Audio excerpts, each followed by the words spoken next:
Vamos à palavra de Deus, vamos refletir na Bíblia Sagrada. João capítulo 9, nós vamos pensar um pouquinho nesse texto. A mensagem terá como tema uma pergunta do próprio texto, ou no próprio texto. Como os teus olhos foram abertos? Vamos ler João 9, irmãos, versos 1 a 12, e nós vamos ficar neste capítulo o domingo inteiro.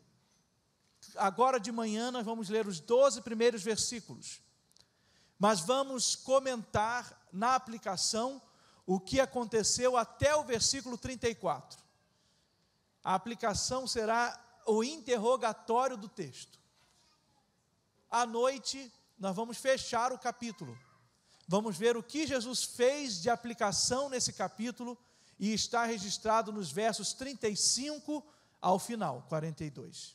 Ok, irmãos? Então vamos caminhar nessa direção. Então vale a pena, de repente, hoje à tarde em casa, tendo um tempinho, você reler o capítulo 9 e enfatizar um pouquinho os últimos versos, para vir à noite com tudo no coração, na mente, fervilhando, para a gente aplicar a palavra de Deus. Irmãos bondosos, a Bíblia, ela diz assim: passando Jesus, viu um homem cego de nascença, e seus discípulos lhe perguntaram: Rabi, quem pecou para que ele nascesse cego? Ele ou seus pais? Jesus respondeu: nem ele pecou, nem seus pais, mas isso aconteceu para que nele se manifestem as obras de Deus. Enquanto é dia, é necessário que realizemos as obras daquele que me enviou. A noite vem, quando ninguém pode trabalhar. Enquanto estou no mundo, sou a luz do mundo. Tendo dito isso, cuspiu no chão e fez barro com a saliva e aplicou-o sobre os olhos do cego. E disse-lhe: vai, lava-te no tanque de Siloé, que significa enviado. Ele foi, lavou-se e voltou enxergando. Então os vizinhos e os que antes o tinham visto, quando o mendigo, perguntavam: não é aquele que se sentava para mendigar? Uns diziam: é ele. E outros: não, mas se parece com ele. Ele, porém, afirmava: sou eu mesmo. E perguntaram-lhe: então, como os teus olhos foram abertos? Ele respondeu: o homem que se chama Jesus fez barro, aplicou sobre os meus olhos e disse-me: vai até Siloé e lava-te. Eu fui, lavei-me e passei a enxergar. Eles então lhe perguntaram: onde ele está? E ele respondeu: não sei. Como os teus olhos foram abertos? Meus irmãos, este é o único milagre registrado nos evangelhos, que a pessoa curada sofria desse mal desde o nascimento. Quando digo o único milagre nos evangelhos são os 4 primeiros livros do Novo Testamento. Então, em Mateus, Marcos, Lucas e João, os evangelhos, este é o único relato que diz que a pessoa sofria de nascença. Em Atos, aparecem outros exemplos. 2 ocasiões, em Atos, fora dos evangelhos, que mostram para nós, nessas ocasiões, 2 curas de sofredores de nascença. Uma, lá no capítulo 3, o coxo, que estava na porta formosa do templo. Ali vai dizer que aquele homem que estava na porta do templo era alguém que sofria desde o nascimento. No capítulo 14, também vai mostrar que em Listra tinha um homem impossibilitado, e que esse homem era impossibilitado desde o seu nascimento. Mas nos evangelhos, esse é o único que apresenta alguém sofrendo desde nascido. E pelo sofrimento desde nascido, imagino que era alguém mais conhecido até.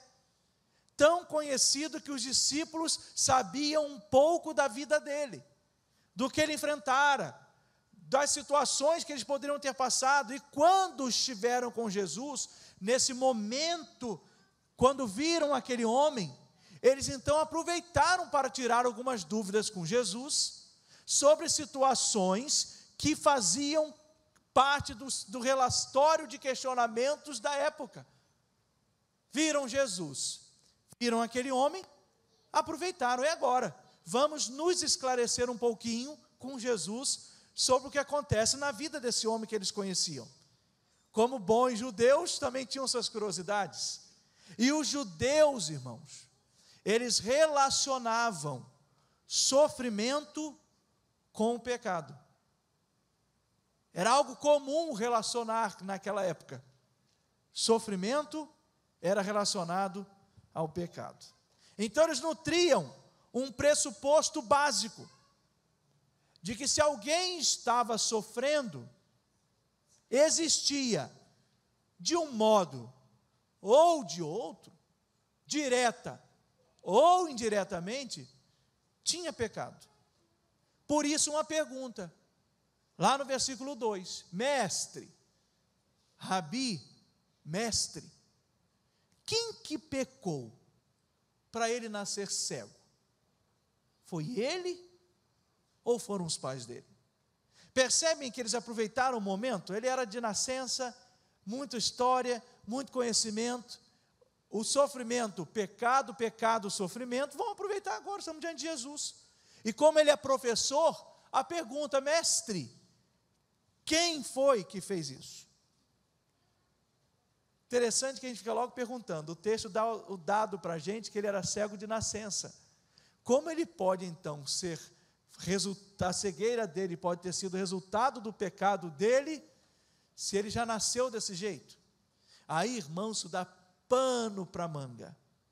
Tem escrito teológico sobre a possibilidade ou não dessa resposta. Mas tanto pano para manga, que aqui agora, eles só não tirariam do foco do que é essencial para nós. Mas vale a pena conversar sobre isso, quem sabe. Então, ao analisarmos esse texto, percebemos que Jesus, ele optou não se dedicar a explicar a relação pecado e sofrimento. Ele não foi por esse caminho. Ele não quis tratar essa relação. Jesus ignora a relação, já pondo na sua atitude de ignorar, como algo que não pode ser relacionado. Jesus simplesmente diz o seguinte, olha, o sofrimento dele tem um propósito. O sofrimento dele é para que se manifeste a glória de Deus na vida dele. É esse o propósito.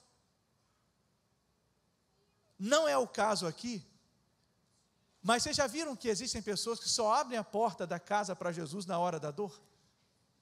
Conhecem? Às vezes, quando eu estou, consigo, eu gosto muito de ouvir pregações. Às vezes eu ouço e Thaís ouve comigo também, porque eu boto tão alto, que ela está lá no outro cômodo ouvindo, né? Ontem eu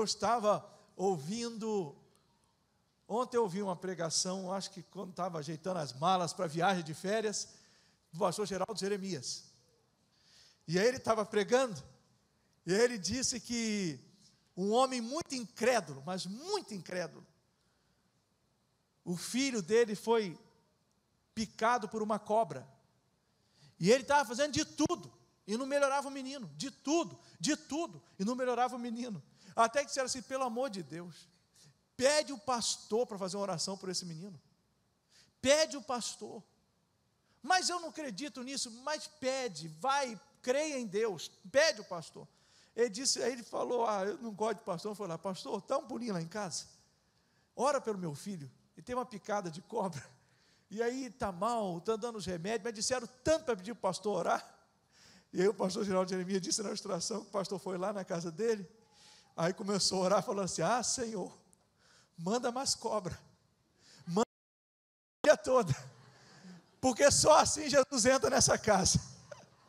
É claro que é uma brincadeira, o pastor Geraldo Jeremias aplicou muito bem, ninguém ora por isso, ninguém quer o mal para isso, a gente aqui é adulto e tem a mente muito boa, a gente sabe que o pastor Jeremias é muito responsável naquilo que ele diz, mas apenas a título de esclarecimento, ou de ilustração, tem gente que só lembra de Jesus na dor, não ora para levar cobra não, pelo amor de Deus, mas vocês entendem, que só na hora da dor, como é bom se todo mundo se lembrasse de Jesus, em todo momento, e aquele homem estava ali sendo um exemplo, o sofrimento dele, de Jesus, não é por causa do pecado de alguém, nem dele, nem ele, nem os pais, o sofrimento na vida dele, é para que se manifeste o que Deus pode fazer.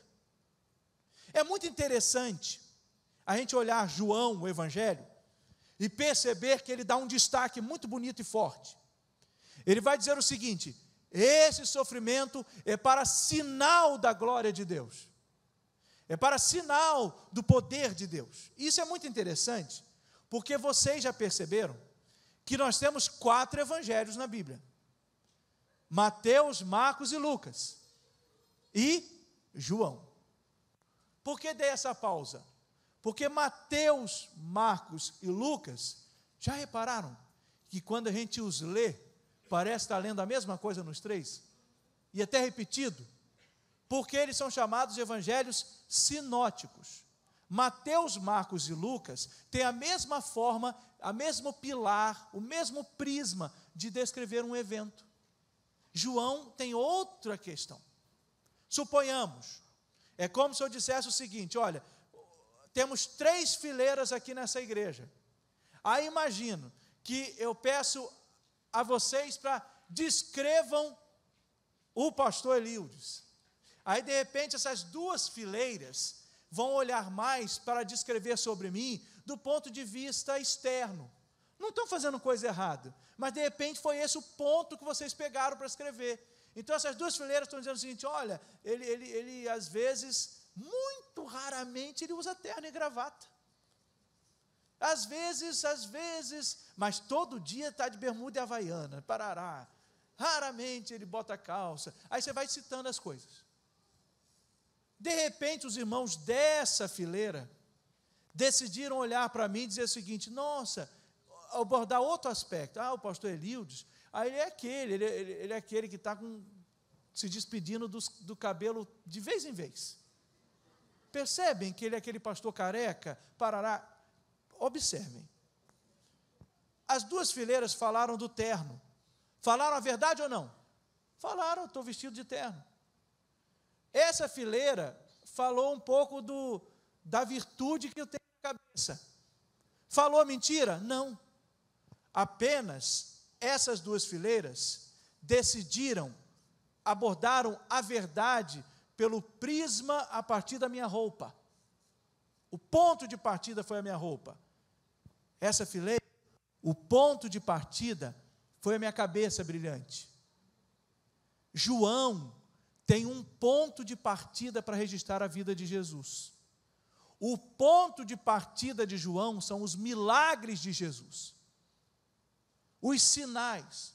Por isso João é chamado de evangelho dos sinais. É milagre para todo lado. Boa parte do evangelho de João, os sinais. É por isso porque João tinha que defender a divindade de Jesus. João foi aquele registrador que estavam dizendo que Jesus não era Deus, não era divino. Ele pegou esse momento terrível, essa praga do gnosticismo mais avançada, e das pessoas dizendo, esse Jesus não é Deus não. Então no evangelho dele, ele precisou dar ênfase no milagre, no poder, por isso ele disse, no princípio era o verbo, e o verbo era Deus, e o verbo estava com Deus. O verbo era Deus desde o começo. João está dizendo, ele é divino. Mateus, Marcos e Lucas não têm essa preocupação. O foco deles é a biografia, é simplesmente narrar, simplesmente no ponto de vista didático aqui da explicação, porque tudo de Jesus é profundo, né? É maravilhoso, mas era simplesmente narrar a história de Jesus e para atender os seus públicos distintos. Então, para João, todo milagre de Jesus é sinal de glória. Lembra? Ele tem um prisma de apresentação. Para Mateus, Marcos e Lucas, todo sinal de Jesus, todo milagre é uma amostra da sua compaixão. Então, para os evangelistas Mateus, Marcos e Lucas, tudo que Jesus faz, eles dizem, olha o amor de Jesus. Em João, tudo que ele faz, ele diz, olha o poder desse que é Deus. Olha a glória de Deus no que ele faz. Ele é divino. Por isso que, por exemplo, Marcos, vou pegar 2 exemplos de Marcos. Marcos está dizendo, quando Jesus viu a multidão que estava com fome, ele vai saciá-la. O que Marcos diz para nós? Ele se moveu de íntima compaixão. Olha, o milagre dele é uma manifestação de muito amor. E é verdade. Quando viu Jesus o leproso, que se aproximou dele, também Marcos, e pediu para ficar limpo, Marcos registra, Jesus teve dele misericórdia. Olha que bonito o registro dos evangelhos, amor. Agora, quando a gente vai para João, João quer dizer o seguinte, sempre acentuar, a glória de Deus é manifesta nos milagres. Mateus, Marcos e Lucas, é o amor, é a compaixão, é poder também, mas eles queriam enfatizar a compaixão. Lá em João, é amor também, mas ele queria enfatizar o poder. Percebem, meus irmãos, todo evangelho é verdade de Deus, mas cada evangelista quer que a gente aprenda algo específico, e João está dizendo para a gente, que milagre de Deus é para manifestar poder, que situações da nossa vida são sinais de poder de Deus. Então, irmãos, pegando carona em João, nós que sofremos na vida, nós que passamos problemas na vida, nós que temos nossas dores, mas que sabemos que estamos de pé porque Deus nos trouxe até aqui, eu quero dizer na linguagem de João, de que a sua vida, meu irmão, a minha vida, eu estou respirando, eu estou de pé, quando eu olho para mim, e quando você olha para você, você pode dizer, eu sou um sinal vivo da glória de Deus. Eu sou, porque se não fosse esse poder operando em mim, eu não estaria aqui, e nem você. Aqui está um homem que é sinal da glória de Deus, não é por causa de quem pecou, é por causa da glória de Deus manifesta. É interessante que há 2 milagres na Bíblia que sinalizam o uso da saliva para curar. Esse foi um deles. O outro está registrado em Marcos. Aí, o outro foi um homem que era surdo e era gago. Esse homem que Marcos cita era um homem de Decápolis. Que a mesma estratégia, o mesmo método foi utilizado. Eu sei que as pessoas ficam assim, por que usa isso? Aí há muita conversa sobre por que Jesus cuspiu. Por que passou barro? Por que foi isso? Por que usou saliva? Tem aqueles que vão dizer que ele usou, tirou a cura a partir de um gesto que usavam para ser uma expressão desprezível. Se olhava alguém doente, ou enfermo, ou aleijado, e o cuspe do desprezo. Mas também há outros que leem e dizem que interpretava muito do poder curativo de uma saliva também, e que Jesus está demonstrando também que até da sua saliva sai poder. Enfim, ele fez o milagre. Só que, irmãos, surgiu um problemão. Todo mundo, irmãos, queria pegar Jesus. Já ouviram aquela expressão, queria pegar na curva? Queriam apontar erro em Jesus. Irmãos, quem não gosta de algo, acha problema em tudo. Em tudo. Quem gosta, probleminha. A gente só questiona aquilo que a gente não gosta de fazer. O que gosta, faz. Faz com a beleza. Por exemplo, eu preciso fazer academia, mas eu não gosto, então eu arrumo problema em tudo.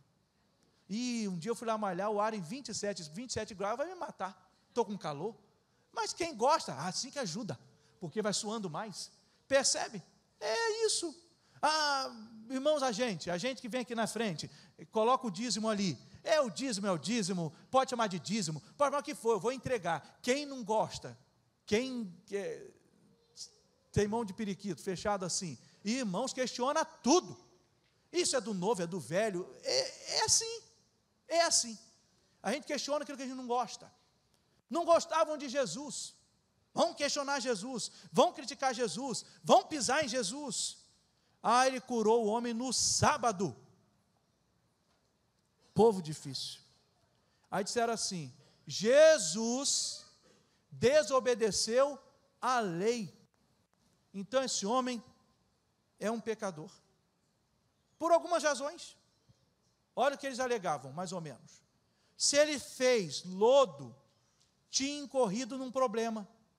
Foi fazer lodo, trabalhou no sábado. Pecador. Era proibido curar no sábado. Além de trabalhar para fazer lodo, curou. Outro problema. E uma coisa mais específica da lei deles é que, quanto à lei do sábado é cura, algo estava estabelecido. No que se refere à saliva de alguém em jejum, não é legítimo nem sequer pô-la sobre as pálpebras. A pessoa tinha que lavar até o rosto primeiro. Então disseram, pronto, nós incluímos Jesus em pelo menos 3 artigos. Esse homem é um pecador. Aí começa o interrogatório. Quero ser breve no interrogatório. Se você tiver com a Bíblia aberta, você me facilita. Não vai ter na projeção, eu só vou citar. E aí eu vou concluir o sermão. Chega no versículo 10, olha só aí, João 9:10. Interrogatório: como seus olhos foram abertos? O homem diz, versículo 11: olha, o homem que se chama Jesus fez barro, aplicou sobre os meus olhos e disse: vai até Siloé e lava-te. Eu fui, me lavei e passei a enxergar. Não se deram por satisfeitos. Fariseus e escribas fizeram um interrogatório com ele mesmo. E aí disseram no versículo 15: como você passou a enxergar? O homem respondeu ainda no versículo 15 para eles: ele aplicou barro sobre os meus olhos, lavei-me e passei a enxergar. Não se deram por satisfeitos. No versículo 17, perguntaram para aquele homem: o que você diz a respeito de Jesus, visto que ele abriu os seus olhos? O homem respondeu no versículo 17, eles ficaram zangados com isso. Ele é profeta, o que eu digo dele é que ele é profeta. Aí não deu, tiraram ele de cena, arranca esse homem daqui, chama os pais. Botaram os pais dele numa sala em separada, e disse assim, no versículo 19, esse homem é o filho de vocês? Que vocês dizem que nasceu cego? Como que agora esse homem que vocês dizem que é filho, que nasceu cego, está vendo? Os pais responderam assim no versículos 20 e 21, olha, nós sabemos que esse filho é nosso sim, e que ele nasceu cego, nós só não sabemos como pode estar enxergando, nem os dele, pergunta para ele tem idade suficiente para responder. Os pais estavam com medo de sofrer a consequência por causa da atitude do filho. Ele é de maior, ele tem mais de 18, ele responde, tira os pais da sala, traz o bicho de novo. Aí começa, versículo 24, olha, dá glória a Deus, era uma expressão utilizada para tirar aspecto de que a glória seria de Cristo, na leitura deles. Nós sabemos que esse homem, aí referência a Jesus, é pecador. Afirmam para o homem que está, o ex-cego, aí ele responde no versículo 25, se é pecador, não sei, uma coisa eu sei, eu era cego e agora eu estou enxergando. Meu Deus do céu, aí eles ficaram furiosos. Mas no versículo 26, eles perguntaram de novo, o que ele fez com você? Como que ele abriu os seus olhos? Aí, irmãos, eu achei fascinante, olha a resposta do ex-cego no 27. Já vos disse, mas não quisestes ouvir. Estou falando, vocês não ouvem. Por que vocês querem ouvir de novo? Aí ele fala assim: vocês também estão querendo se tornar discípulo dele? É isso? Vocês também querem ser... Irmãos, eles ficaram furiosos. Rejeitaram o ex-cego. E disseram: dele não, dele é você, nós somos discípulos de Moisés. Aí no 29, eles não se dão por satisfeitos ainda, e diz que eles são de Moisés, mas eles não sabem de onde Jesus vem. E o homem responde no versículo 30 para eles: isto é de fato surpreendente, não sabeis de onde ele vem, mas ele me abriu os olhos. Pronto, não tem, contra fato não há argumentos. Aí ele começa a conversar com eles. No final, irmão, sabe quando a pessoa perde argumento e aí vai para a briga exageradamente? Eles ignoraram tudo e voltaram para o argumento principal deles, lá no versículo 34. Você, que nasceu em pecado, lembra daquela teoria? Vem ensinar a gente alguma coisa? Resultado, sabe o que eles fizeram? Expulsaram o ex-cego. Eu quero concluir e dizer o seguinte, irmãos. A história desse ex-cego me lembra as palavras de Jesus, lá em Mateus capítulo 5, versículos 11 e 12. Bem-aventurados sois, quando vos insultarem, perseguirem e mentindo, disserem todo mal contra vós por minha causa. Alegrai-vos e exultai, pois a vossa recompensa no céu é grande, porque assim perseguiram os profetas que vieram antes de vós. Meus irmãos queridos, nós podemos não ter todas as respostas. Aliás, podemos não, vamos ser sinceros, nós não temos todas as respostas. Mas há uma coisa que ninguém pode nos roubar: a certeza que temos daquilo que Jesus fez em nós. Eu não sei explicar tudo, mas eu sei que eu era um perdido e agora eu sou um achado. Eu não sei tudo, mas eu sei que eu sou um pecador, que eu me arrependi e eu sou um pecador perdoado. Eu não sei explicar tudo, mas eu sei que antes de Jesus o pecado era normal. Depois de Jesus o pecado não é coisa que me dá mais prazer. Eu não sei explicar tudo, mas isso aconteceu em mim. Eu não sei explicar tudo, mas nem todos os ambientes eu me sinto encaixado nele. Porque onde o meu Deus é desdenhado, onde faz aquilo que Deus não aprova, eu não me sinto à vontade. Então, eu amo a todo mundo, mas eu digo: não, isso aí eu não quero não, obrigado, eu não quero isso na minha vida. Eu não sei explicar, mas eu não quero que isso entre no meu corpo, eu não quero experimentar isso, eu não quero isso para mim. Eu não sei explicar, mas o que Jesus fez em mim, eu sinto, eu tenho, ninguém pode me roubar. Jesus curou aquele homem, isso é suficiente, irmãos. Guarde no seu coração. Ninguém pode roubar o que Jesus fez por você. Ninguém. Como foram abertos os seus olhos? Mas eu estou vendo. É isso. Eu estou vendo. Irmãos, ver é melhor do que saber como foi curado, não é não? Chego num restaurante, uma fome, sabe aquela fome de 10 crentes? Não pode não, isso é um absurdo, né? Aquela fome de crente. Você chega no restaurante e de repente, vou pegar um prato que tem muita coisa dentro. Pode ser o preferido de alguns aqui. Você chega lá, a pessoa bota assim, a feijoada. Você não ia falar, eu ia falar sempre do churrasquinho, né? A feijoada.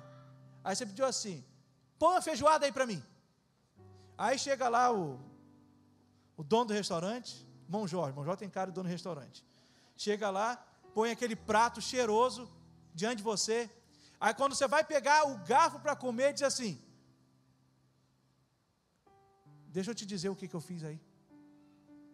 Aí dentro tem carne seca. Carne seca diz que é carne de cavalo, né? Carne de cavalo, carne seca, pé de porco, orelha de porco, língua de porco, paio, eu não sei o que bota não, estou inventando aqui. Está tudo aí. Sabe como eu preparo? Eu lavo o feijão e deixo ele de molho por 24 horas. Meu irmão, o que você vai dizer para aquele homem? Moço, eu não quero saber como você fez. Deixa eu sentir um tempero aqui, ó. É só isso que eu quero. Deixa eu sentir o tempero. Deixa eu saciar minha fome. Irmãos, o cego não sabia a receita da feijoada. Ele só sabe o seguinte: eu comi e foi uma delícia. É isso que as pessoas às vezes não entendem, irmãos. Acham que o crente é fanático, porque às vezes nós não temos todas as respostas. Mas, irmãos, ele não sabe, porque ele não comeu. Aí ele duvida. Duvido que foi gostoso demais essa feijoada. Duvida porque você não comeu. Irmãos, Jesus não é um prato de feijoada não. Mas aplicando, a comida, entre aspas, chamada Jesus, é a mais nutritiva que a gente poderia experimentar. Fez bem, alimentou a alma, nutriu o nosso ser. Eu estou de barriga cheia, irmãos. Eu não quero saber de questionamentos não. Eu tenho Jesus e eu vejo. Ninguém pode roubar isso de nós. Que Deus nos abençoe sempre, porque nós temos Jesus.